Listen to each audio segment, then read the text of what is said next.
ចៅក្រមទី2បង្គោលខៀវបង្គោលក្រហមចៅក្រមទី2បង្គោលក្រហម97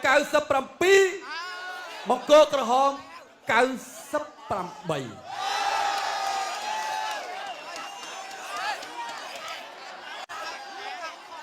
បាទសូមអធិស្ឋានម្ដងទៀតចៅក្រមទី2បង្គោលក្រហម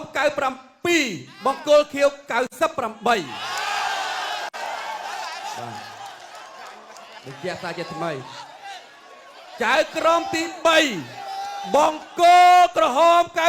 97បង្គោលខៀវ98បាទ